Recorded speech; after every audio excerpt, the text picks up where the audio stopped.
જ્યારે આપણે મોદી સરકાર 3.0 નું પ્રથમ પૂર્ણ બજેટ કહીએ છીએ, આ 3.0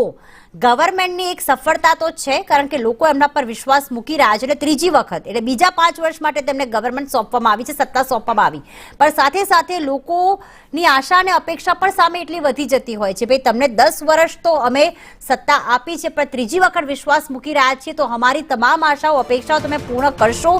એવી અમે આશા રાખી રહ્યા છીએ। ત્યારે થોડીક જ વારમાં આશાઓ અપેક્ષા પર પાણી ફરી વળે છે કે આશાઓ અપેક્ષાઓ પૂર્ણ થાય છે તે થોડી વારમાં ખબર પડી જશે, કારણ કે 11 વાગે આ બજેટ જે છે સંસદમાં રજૂ કરવામાં આવશે।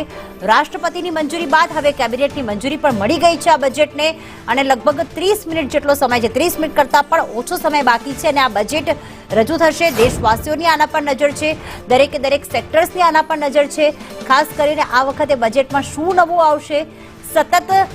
સ્થિર રહેલા પેટ્રોલ ડીઝલના ભાવમાં શું ડ્યુટી ઘટાડીને તેમાં રાહત આપવામાં આવી શકે, જેના કારણે કારણ કે અત્યારે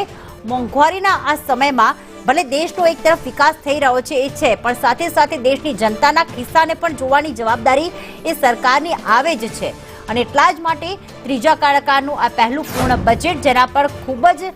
આશાઓ એક્સપેક્ટેશન્સ રહેલી છે અને એ એક્સપેક્ટેશન વધી ગઈ જ્યારે વડાપ્રધાન નરેન્દ્ર મોદીએ લક્ષ્મીજી અંગે નિવેદન કર્યું કે લક્ષ્મીજીની કૃપા દરેક દેશવાસી પર રહેવાની છે।